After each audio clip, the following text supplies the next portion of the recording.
sea como un volante, una empresa de outsourcing.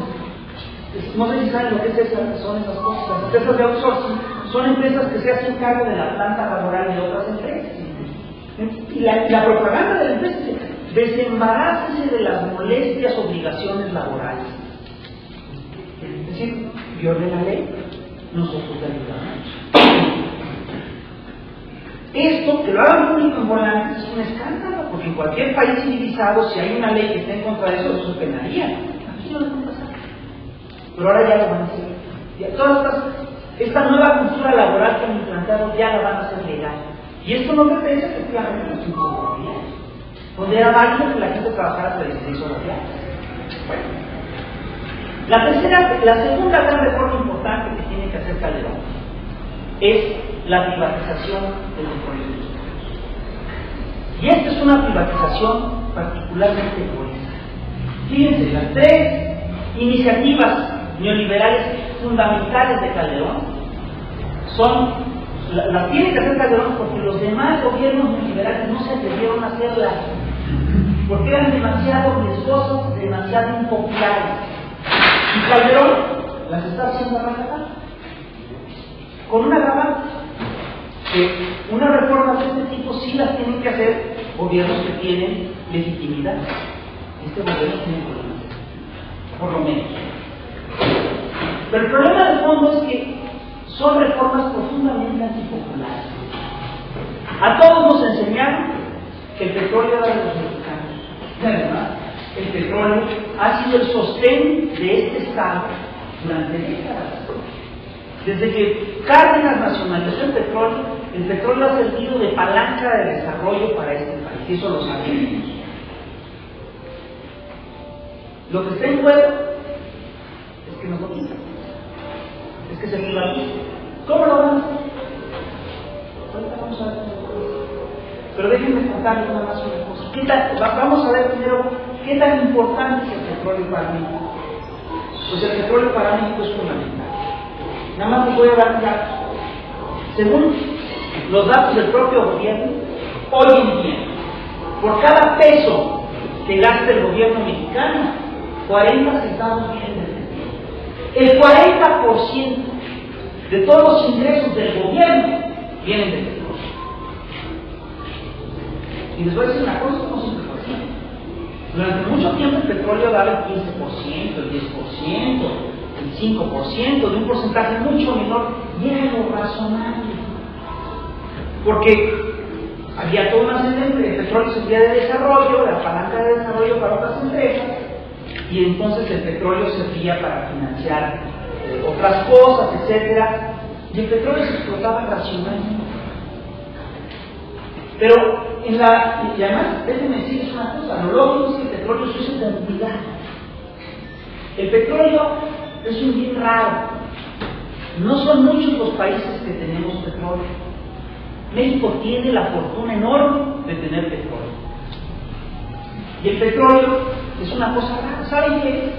El petróleo se ha formado a lo largo de millones de años por medio de la descomposición de plantas y animales marinos. Y eso es lo que da el petróleo. Y el petróleo en bruto no sirve para gran cosa, pero si se procesa, sirve para todo. Miren, el plástico de las sillas en las que ustedes están sentados, mucha de la tela que ustedes visten hoy en día está hecha con petróleo.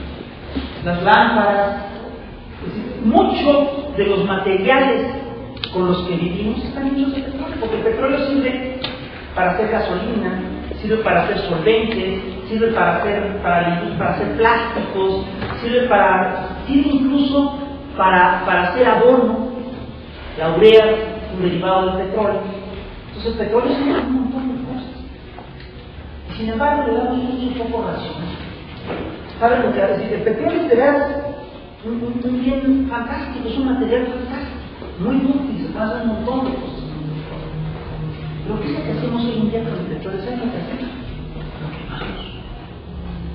Y la quema masiva del petróleo, lo quemamos con gasolina para echar coches, para un montón de cosas, hasta para la luz lo quemamos, porque las plantas de energía eléctrica funcionan con petróleo. Y esta quema masiva del petróleo no le hace bien a nadie. mucho menos que nadie al planeta, porque el planeta se está calentando justamente por este consumo masivo, por la quema. Y además, estamos malgastando. Alberto Castillo decía que usar el petróleo para hacer gasolina es tanto como hacer una fogata con maderas preciosas. No le falta razón. Ahora, ¿desde cuándo cambió la política petrolera? Empieza a cambiar en tiempos de López Portillo. Durante décadas México manejó una política racional del petróleo. De repente en tiempos de López Portillo, Díaz Ferrari se descubre el yacimiento de Cantaret, que es un mega yacimiento, y deciden hacer una exportación masiva de petróleo. En aquel entonces Alberto Castillo dio el debate y lo dio bien, y diciendo no, es una cosa irracional. Vamos a conservar el petróleo para las futuras generaciones, vamos a usarlo racionalmente, vamos a usarlo para desarrollar la industria mexicana y después veremos qué hacemos. Pero vamos a dar un uso racional. Finalmente el debate lo gana el Fondo Monetario Internacional, que en la década de los 80 negocia la deuda externa de México, presiona para que México acepte condiciones y obliga a México prácticamente a incrementar su plataforma de exportación petrolera. Hoy en día exportamos arriba de 1.800.000 barriles diarios, producimos cerca de 4, pero exportamos eso. Y a quienes saben a dónde lo exportamos, les va a dar 3 chances, 3 oportunidades, para que me digan a qué país exportamos el grueso de petróleo nacional. ¿Qué? Estados Unidos. ¿Cómo son? Fíjense. Muy bien, muy bien. Era un dato muy oculto. Pero exportamos el 80% de nuestro petróleo. El 80%. Dicen que estamos sujetos a este fondo. Y a quien saben a quién beneficia esta política, a qué país beneficia. A ver quién me lo cuenta. Muy bien. Porque además les voy a decir una cosa, aquí hay una cosa muy irracional en el consumo de petróleo. Estados Unidos tiene solo el 2% de las reservas petroleras mundiales, pero consume el 25% del total del petróleo que hoy en día se consume en el mundo. Según un estudio que salió hablando el otro día, Estados Unidos consume hasta el 50% de toda la gasolina que se consume en el planeta. Y eso te explica que Estados Unidos necesite tener aseguradas las reservas petroleras. Para Estados Unidos es un problema de supervivencia. Y pues se creen, somos sus vecinos, estamos al sur, pues cómo no vamos a proveer nosotros. Y nosotros, eso no está bueno. ¿Y a qué también les va a los mexicanos si les bronca? Pero para nosotros es un problema de supervivencia. Entonces tenemos que a Pemex la han ido fíjense, están haciendo con esta paraestatal, con Pemex, lo que han hecho con todas las paraestatales que quieren privatizar. Primero, la echan a perder, dejan que se descomponga, no le dan mantenimiento, la tratan mal, le ahorran la inversión. Después, fomentan incluso la corrupción, dejan que la corrupción crezca hasta la comunidad. Después dicen que la empresa es un desastre, después dicen que esto es un caos y que hay que cambiar las cosas, hay que hacer grandes transformaciones porque el Estado no lo está haciendo bien. Y la privatizar, primero, ya que dicen esto, la sanean, ahí sí le meten lana, la limpian y luego la privatizan. Esto es lo que hicieron con teléfonos en México.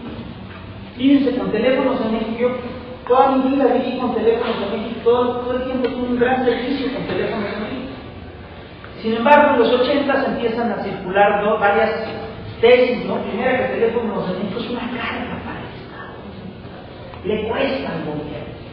Segundo, que da un pésimo servicio, y la prueba de ello es que hoy en día teléfonos en México es la empresa con más, en aquel entonces teléfonos en México era la empresa con más quejas ante el Instituto Nacional del Consumidor. Y el tercer punto es que nos prometieron que si se privatizaba, iban a bajar.